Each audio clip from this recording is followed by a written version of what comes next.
Le courage, c'est l'aptitude à dompter une situation nouvelle, la volonté de réaliser quelque chose dont je ne connais pas l'issue. Et je ne sais pas si je vais échouer ou si je vais réussir. C'est ça le courage. Le courage est une vertu et le courage a un lien direct avec la peur. En réalité, avec le pouvoir de surmonter sa peur. Ça veut dire que l'intrépide ne peut pas faire preuve de courage vu qu'il ne connaît pas la peur et que le courage est toujours lié à une évaluation de la peur en vue de la surmonter. Je m'appelle Claudia Sabine Meyer. Je suis née en 1968 sous le patronyme d'Andreas Heribert Meyer. C'est-à-dire que je suis née homme et je suis une femme depuis 2010. Je me suis fait opérer en 2012 et je crois pouvoir dire que je suis la personne la plus heureuse du monde. Je m'appelle Roland Reichenbach. Je travaille comme professeur à l'université de Zurich dans le domaine des sciences de l'éducation. Je m'intéresse aux questions de formation, d'éducation et de développement. Je préférerais vivre dans une société dans laquelle on ne doit pas être forcément courageux. Il y a ce bel exemple de Bertolt Brecht dans La vie de Galilée. Lorsqu'il doit désavouer sa découverte et que son assistant est tout déçu de Galilée et dit « Malheureux le pays qui n'a pas de héros ». Ce à quoi Galilée répond, chez Brecht, « Malheureux le pays qui a besoin de héros ».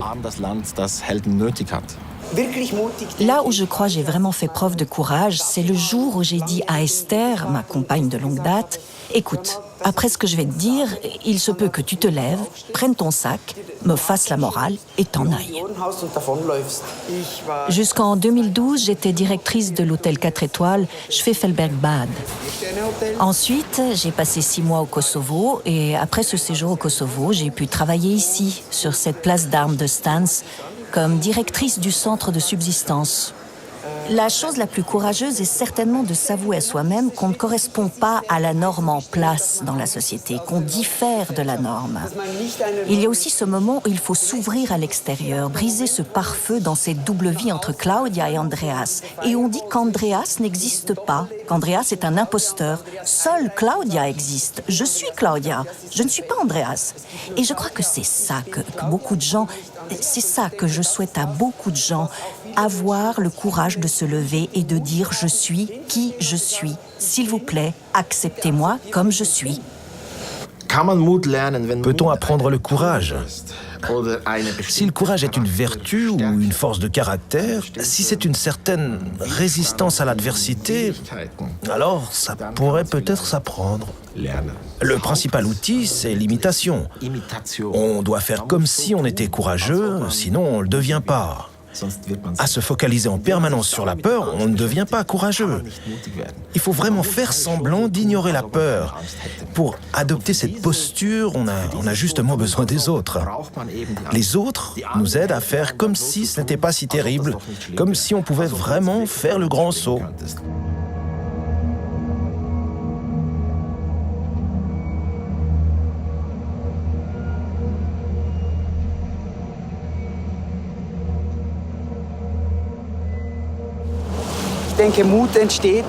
Je crois que le courage, c'est est-ce qu'on saute le pas ou non. On ne se dit pas maintenant je vais être courageuse et j'y vais. Les gens sont dans certaines situations naturellement courageux. Si tu me demandes de sauter de l'avion avec un parachute, je te dis oublie, jamais de la vie. Je n'ai pas le courage de me jeter hors de l'avion.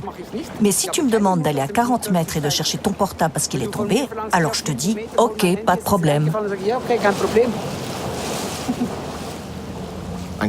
Une grande partie des épreuves qu'on doit affronter aujourd'hui sont liées au courage, d'être seul, d'être isolé.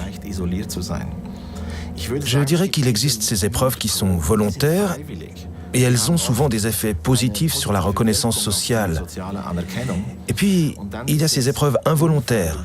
Ce ne sont pas des épreuves de courage, mais des épreuves de vérité. Et celles-là, elles mettent les gens face à des problèmes tout autres. Les sauteurs à l'élastique, ou ceux qui font un sport extrême, on a pour habitude de dire qu'ils ont besoin de courage, et c'est sûrement vrai. Mais ils le font de leur plein gré. Ils sont peut-être juste à la recherche de sensations. Ils ont cet attrait pour la peur, ils aiment ça. Mais quand on doit reconnaître quelque chose d'embarrassant ou subir un examen médical aux conséquences, ou plutôt aux résultats potentiellement graves, il n'y a pas d'attrait pour la peur, puisque cette épreuve ne procure aucun plaisir. Et pourtant, il faut s'y soumettre avec bravoure. Je crois que cette attitude valeureuse, c'est ce dont nous avons vraiment besoin.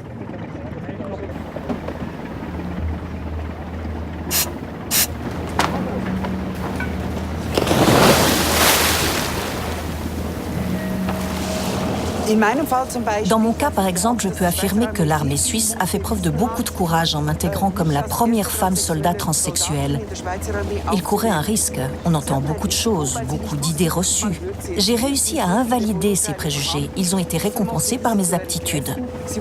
Je pense que d'autres entreprises peuvent elles aussi faire de très très bonnes expériences en faisant preuve de courage.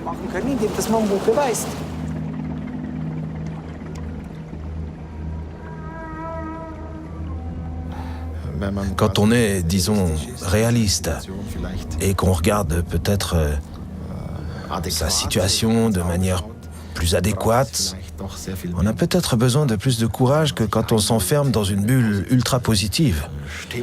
Et je crois que c'est ça le problème aujourd'hui. On doit tous être de bonne humeur, que tout le monde doit être optimiste, à commencer par ceux qui dirigent. Tout le monde doit être positif. Personne n'a de problème. Et gare à vous si vous en avez. Et toute mélancolie est interdite. Tout le monde doit être de bonne humeur. C'est pourquoi je crois qu'il faut du courage, pour ne pas toujours déployer ce mirage d'optimisme de manière aussi démonstrative.